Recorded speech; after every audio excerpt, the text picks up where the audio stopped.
All right, let's start with Friday night. Let's back it up. Get to Friday night. Alabama, Oklahoma. Alabama wins 34-24. Oklahoma now 0-5 all time in the college football playoffs. Bama has lifted the Oklahoma curse, and in dramatic fashion, people, dramatic fashion. Oklahoma started this game up 17-0. Ty Simpson looked like he was the same guy we saw him from the first Oklahoma game or from the, just from the Georgia game. Like he looked like he had not done anything to improve over the time they had off. It was exactly everything you can want if you're an Oklahoma fan. The defense is getting to him. Like I said, Ty Simpson looks bad. The offense looks like the best it's looked since week 4, week 5. I mean, John Mateer's getting the ball out. I mean, everything looks right. And then it all changed. They went, it was a 4th and 2, like inside the 10. They went for it. Instead of kicking the field goal to make it a 17-3 game, they did what they've done all year, which is go for it on 4th down, got aggressive, got the touchdown, great control. I think it was 17 that scored a touchdown. The way he broke the tackle, was able to spin into the end zone. Beautiful, beautiful football there. They get that touchdown. Then they get, there's a 3rd and 2. John Mateer decides to throw a wide open pass when he could. People were saying he could have ran. He could have ran for the first down, no doubt. But he had a man wide open down the field. He drops it. That could have made it 24-7 instead. The very next play, the Oklahoma punter forgets that you have to punt the ball. And you can't just drop the ball on the ground and it goes down the field. So Alabama gets 3. Then John Mateer throws a pick 6. It's tied up. Bama never looks back. They became the more aggressive team on offense. The Ty Simpson and receivers were connecting. The defensive line was getting to Mateer. They sacked him 5 times. Just a total flip of how the game started. The Lou Groza Award winner for Oklahoma misses 2 kicks in the 4th quarter. Just insane stuff. Bama wins the game with 32 rush yards. Just what they've done all season. But for the first quarter, they looked like they were dead. They were out. Kalen DeBoer was going to Michigan. And by the end of it, you're thinking, wow, how about that? They still have life in this team. Yeah, so Oklahoma, if you did not know, is now home to the 2 biggest blown leads in the college football playoff. Friday night and then the Rose Bowl against Georgia, both up by 17 points. I think that was what it was in the Georgia game as well. Blowing both of them, so that's got to sing. That's got to sing for Oklahoma. But I'll ask y'all a question. When we're looking at this game, because I know how I feel, do you think this was more Alabama winning the game or Oklahoma losing the game? Because I feel like it's Oklahoma losing the game. I agree. Without a shadow of a doubt. Shadow of a doubt. And it really all, I mean, we can talk about the Lou Groza Award winner missing 2 field goals. Both were within 50 yards. I think one was like 51, perhaps, that he was just short on, and then missing the kick to try and cut it to 7 late, which probably wouldn't have mattered. John Mateer has really regressed. He's really regressed. And you look at the stat sheet, it doesn't look terrible, but just watching it in real time, every single time Oklahoma really needed a downfield throw or needed him to use his athleticism a little bit to extend plays, maybe rattle off a 25-yard carry to really turn the momentum. Felt like he never could do it. And Ty Simpson was able to make some plays, but I mean, Oklahoma, I think you said it the best, Garrison, on your post. Oklahoma folding like a lawn chair, and I think that's the best way to put it. They absolutely folded. And I definitely think, before Kev says anything, I think they lost that game way more than Alabama won it. I totally agree. I mean, okay, yes, sure. I think that's the case. But to say that to me, dismisses what Bama accomplished the other night. Like, okay, yes, you could say that Oklahoma folded at the end of the game. However, they were down 17-0, came back, fourth and goal conversion, got it, which, by the way, was Latsier Brooks' first touchdown of the entire season. Hard to believe 17 hadn't scored yet. And his scored twice. Post-game presser was pretty funny about it because he was like, I didn't know what to do. I just started screaming. But to get that, then block the punt, which was, yes, Oklahoma's issue, but they made the play. They made the play. Block the punt. I Listen, mean, block he punt kicked it in is the aggressive. Tim Keenan stomach, and then it goes back to Oklahoma in the grand scheme of things. Or the punter could have just drop kicked it if he was smart enough. I don't understand why he didn't do that. But I think he literally forgot he has to lift his leg. Yeah, it was bad. It really rivaled the Youngway Koo field goal that we saw earlier this year where he just kicked the ground. 2 of the worst special teams plays we've ever seen. Yeah, no joke. I'm still my takeaway from this, though, is I'm more impressed with Bama after this, to be honest with you. You ran for 34 yards. You scored as many points as you ran for rushing yards in a game, and you win it. I mean, that says something about your offense. And it was clear as day during the game they could not run the ball. I think they had the longest run since like September in week 2 in the middle of the game, the Daniel Hill run. That, by the way, he didn't even go where the blocks were intended. He just cut it all the way back across the field just being an athlete. And just made a play. All that being stacked against them, being down 17-zip on the road, and yeah, you get lucky with a little bit of special teams blunders by Oklahoma with 2 missed field goals. But if you watched the game and you saw the game was going to be played anyways, you didn't want to be in a position to kick field goals. Oklahoma's offense should have been better. And Bama, same thing. You didn't want to take 3. There was no situation there because you didn't feel comfortable. We saw that, in fact, all over the first 2 games of the college football playoff. A little windy in the Midwest. You don't want to necessarily be kicking it in those games. You want to try and go goal to goal. Big 12 country. That's what happens. Yeah, but just insane. Alabama's obviously going to go play Indiana in the Rose Bowl. We'll obviously get to preview that later, but it is impressive by them because as somebody who picked Oklahoma to win the game, I still feel like I made the right pick in a way. You know, it was 17-0. I mean, I can't account for punters forgetting they have to punt the ball and, you know, pick sixes and things like that. So props to Alabama for winning the game. No, but let's not even you say that. And you did. By the way, your pick was not right, by the way, in case you didn't know. But they also ran up the check in the second half and made Mateer look like he forgot how to play football in multiple times in this game. I mean, the pick six, he was throwing it to nobody but Bama players over there. There's nobody there. Atrocious. That was the one thing you cannot do in that situation. It's 17-10. You can already feel the momentum shifting. You're at midfield. And hilarious. I had a coworker text me during that, when it was 17-0. He said, I think it's a little early, but I called it. And then, 10 minutes later, it's the tie ball game. And I said, I think it was a little early, but you jinxed it. I don't think anybody thought when it was 17-0. I mean, you go on Twitter, and I texted you guys about it. I mean, when it was 17-0, I mean, there was a lot of talk about, here we go, Bama's, they should have been out of the playoffs. Three loss team in the playoff. What do you know? This team sucks, blah, blah, blah. Yeah, you can't be calling the game in the second quarter, people. This is why they play 60 minutes. If you didn't know, it's the same reason that James Madison covered the spread, because they play 60 minutes. That's how it works. All right. You don't get to, I don't know what was that take? We said one team, if they played 3 quarters, they'd be the best team in football. I don't know. Somebody said that at one point during the season. I can't remember what team it was.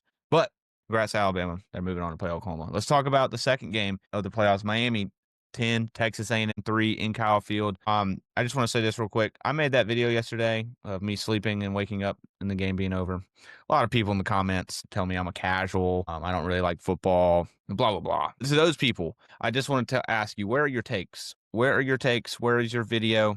Where's nothing? You didn't have one. You just come on there when the game's over and you like to say whatever. Like Brett Crumley, I'm sure you're a listener. You had nothing to say on my video before the game, but then after the game, you wanted to tell me that Carson Beck handled the A&M defense, which I don't know if you watched the same game as me. He didn't, but anyway. He threw for a whopping 103 yards. Yeah. I mean, Carson Beck, and the passing touchdown he had was a little shovel pass right there. So anyway, I would just say that I do talk about football a lot and make a lot of videos on it. I would think I know a little bit. But anyway, that game was a snooze fest a little bit. And it wasn't just because it was low scoring. It was because there was no drama. It seems like there was never a time where you were like, oh, look what's happening here. It was just missed field goal, interception, fumble, missed field goal.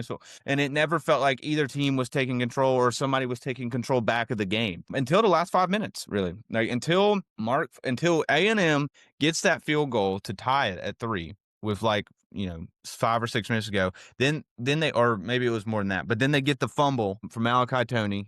They still don't do anything with it, or maybe that was before how they got set up at 3, but I think it was already tied at 3. Until all that started happening, and Mark Fletcher runs for 75 yards, and then they get a touchdown. Like, there was nothing that made that game like, oh, wow, this is exciting. If you want to just watch nothing be scored, you go ahead. But Miami, to the defensive line in that game was just absolutely incredible. They, on both teams were, but Miami obviously won the game, so they made a little bit more plays. They caused Marcel Reed to have 3 turnovers. That was another thing we talked about in the preview is, what quarterback was going to make which quarterback was going to make less mistakes. Well, Marcel Reed had 3 turnovers. Carson Beck had none. So that was really the difference in the game. Carson Beck didn't have a great game, like I mentioned. He only threw for 104 yards, but he didn't make the, oh no, what are we doing mistake here? And Marcel Reed did it on literally to lose the game. Had a chance. I don't understand why they're not trying to use his legs in that situation. I mean, you have 4 opportunities from the 2-yard line, and you have a quarterback who's known for using his legs. I don't understand that at all.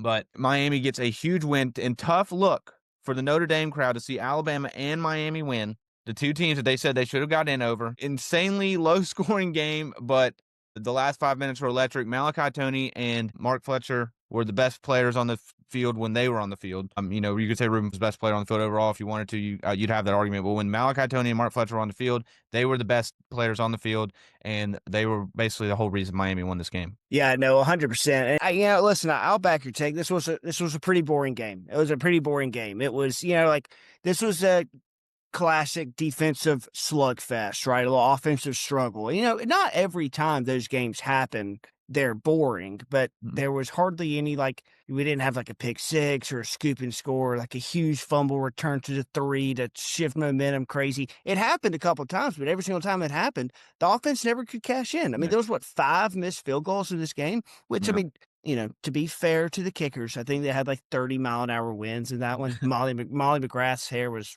flying everywhere when she was on the camera. But yeah, this was you're right. It came down to Marcel Reed is just not a quarterback. He's not a quarterback that you can really rely on when things get hard. Both of their losses this year, which is unfortunate because they were 11-0, that being they lose the last 2 games this season.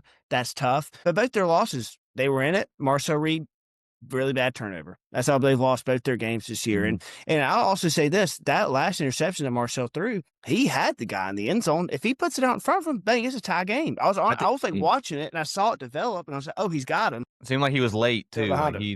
He was a second or 2 behind of when he should have been throwing it. He missed the win. It was inaccurate and it was late. That's what it seemed like. He held down triangle just way too long, and then he had the flick stick to the left. You can't do that. You can't do that. But yeah, player of the game for me in this one was Mark Fletcher. That dude was running like it was his job in the fourth quarter. Absolutely balling. The 56-yard carry to really put him in position to take the lead late. And yeah, listen, like I said on the last podcast, Miami's a team that I wouldn't be surprised that can make a run. I don't think so anymore. I think Ohio State's going to be able to take care of them pretty easily next week. We'll see. But yeah, great win for Miami on the road. College Station's not an easy place to play. It's a shame Johnny Manziel wasn't there to see it, but good win for the Canes. What happened there? He was supposed to be the game day guest. I think he thought the game was in Miami because he was in Miami the night before. So I'm thinking he thought the game was in Miami, maybe. It's like, oh, shit. Classic mistake. Funny, you guys both said this game was lame to you. The first thing I wrote down is I love this game. And that's even coming from a guy that likes offense. Like, I get it, score points, right? But it just felt like or some. It was who can screw it up the most contest at some points, And by the way, the kickers, did they not watch what Pat McAfee had going on in front of him in pregame? That guy kicked one. It looked like it was going straight down the middle, the first kick, and it gets swept away by the wind. If you didn't obviously think kicking was a bad idea, like we talked about in the Oklahoma game, you could have watched them the night before and figured out, hey, we probably need to go for it a little bit more than what we're doing. Just bad decision making. I know we still made 2 field goals. They missed a ton though, and there was ugly misses too.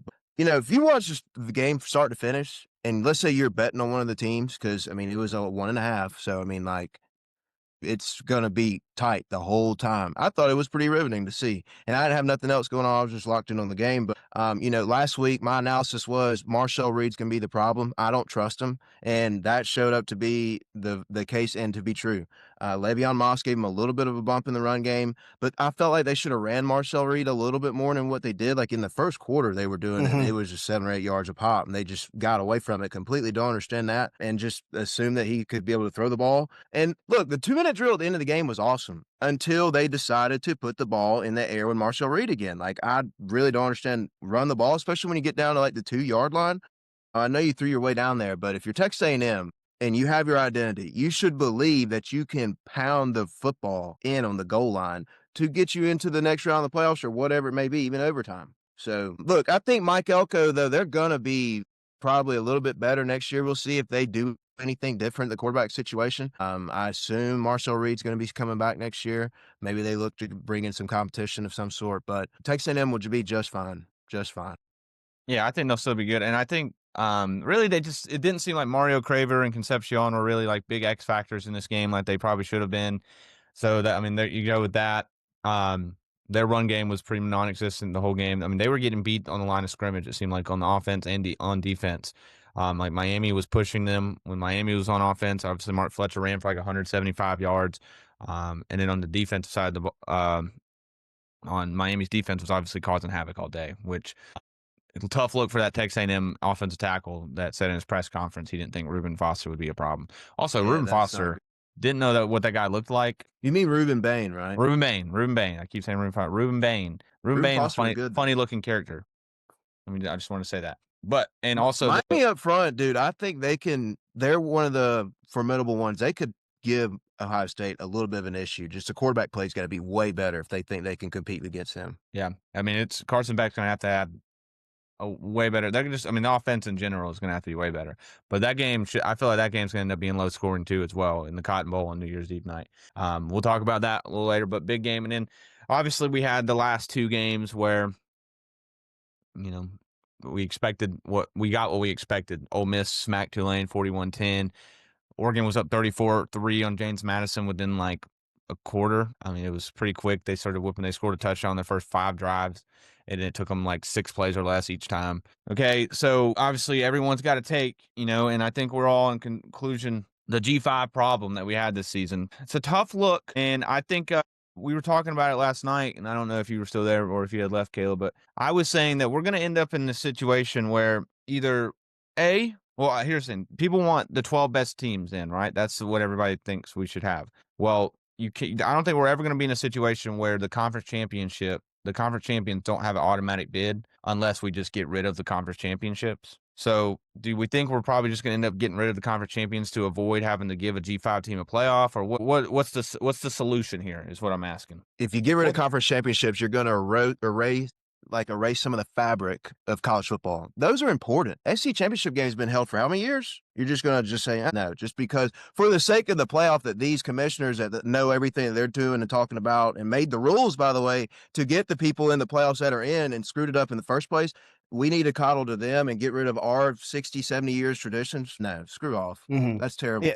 So this is actually my deep thought. I was going to get into this because I was talking to some guys today because I think college football playoffs needs to be the 12 best teams in the country. Just put the 12 best teams in the country. And if it's a year like last year where Boise State is really dang good, then okay, all right, we get a G5 team in there. But years like this where Tulane and JMU, we knew that they weren't going to compete. We knew this. And you have Notre Dame at home. They didn't earn it. They didn't deserve it. But how the rules are, they get in. But we have Notre Dame sitting at home. We have Vanderbilt, who lost 2 games in the SEC. They're sitting at home watching. Those are 2 teams that probably should have been in the college football playoff, but instead we got JMU and Tulane. And I'll be honest with you, I hardly watched any of these games. I watched the first quarter. They're getting out of control. I'm like, all right, I'm not going to watch this Ole Miss just destroy Tulane. I started to watch the Ole Miss James Madison game. They missed 34-6 at halftime. I turned on the Bears and the Packers, and I watched that. And that's not good for the sport, too. It's not good for ratings. It's not good for any of this. So I'll say this. It should be 12 best teams, and then they should just write it in that if you are playing in the conference championship game, the only thing that can happen is you improve your seeding. That should be laid and written into law. So at that point, you don't have to get rid of the conference championship games because I agree with you, Caleb. We don't need to get rid of the SEC championship. We don't need to get rid of the Big Ten championship. That's bad for the sport. But if we write it in, we say, okay, you go to the SEC championship game and you might happen to be the 3rd or the 4th team in from the SEC, you're good. Go in there, try and win. You can improve your spot. If you don't, you're good. Like they did with Bama this year. They lost the SEC championship game by 3 scores. They didn't drop a single point. Well, you also, if they're going to do that, like I'm cool with that, but it needs to be more accountable on the people that are ranking these dudes every week. Because like Miami, when they lost their 2 games, you're going to end up being in the playoffs. They shouldn't have been at 17 or whatever they got dropped to when it happened. I mean, you've seen some outrageously ranked situations going on, and that's part of the issue as well. So there's things to be fixed. I mean, obviously, yes, the group of 5 this year was a lot weaker than what it has been in years past. I mean, even Boise would have smoked James Madison or Tulane if last year's team played this year's team. Mm-hmm. You usually don't want a comparison, but you could tell me if anybody on James Madison's team could tackle Ashton Genty. There was a D tackle that was he was not there in the midst of equal competition. It's just plain obvious. So. Yeah. And I was saying last night is the thing with this whole scenario that we're in right now is college football, it's been going on for like 100 plus years. It was never designed to have a playoff. Like the way it's set up and the way we've been doing it, like it was never like the 12-team playoff like was never in the minds of the people who came up with the sport, or even like 50 years ago, and how we and the way the bowl system is set up and everything. Like it was always set up for like you think about it, before 2000, like right before we were born, the national champion was just decided by like a committee, like, and it wasn't played on the game. Like it was just like, yep, that team went undefeated and they won their bowl game, so and they're number one, so we're gonna give But them then you national. could claim it too. Like It was you have 2 or 3 people winning in a year. And so now that we have this 12-team playoff system and we've got all these conferences, not to mention all the things that have came with the playoff, you have to think about the mega conferences, the NIL, the transport, and all this stuff. It's just a mess. But I think we're more likely to get into a scenario where we don't have conference championship games then we just get the 12 best teams, or 16 best teams, and don't give them automatic qualifiers. Like there's always going to be automatic qualifiers as long as there's conference championship games. They're not automatic qualifiers. The championship games won't matter and they won't have them. You know what I mean? So it'll be an interesting scenario where we end up. They just need to bring the Pac-12 back. That would solve a lot of these issues. I agree. And you got to think about it. Like when they made these rules for the playoff, like the Pac-12 was still a thing. Like they were the 5 highest ranked conference champions. Like it was supposed to be, the Pac-12 was supposed to be a part of that. And it's not. So that's just another thing. It's really just, I think maybe you could do the whole that you have to be ranked at a certain point. I think that's a little sticky some ways, because there's still people ranking you, and like that, like there could be biased stuff like that. But it's just, my whole thing is, I made that video on like Thursday night. Like it's, even if James Madison or Tulane would have somehow went and won this game, which it would have got loud if they did. But even if they did, like they didn't earn their way into the playoff. Like they did nothing. Like it'd be one thing if they were ranked 13th or 14th, and like we're like, oh, yep, they're like, they weren't even in the top 20. It's such a flawed system. And to the guy on Twitter who was telling me the other day that my opinion has no effect on reality, so he doesn't know why I'm complaining. Well, no shit, brother. Like I'm just wanted to get my take out there. Again, these people just live behind their profile pictures and never get a take out there in the world, and love to just act like mine's stupid.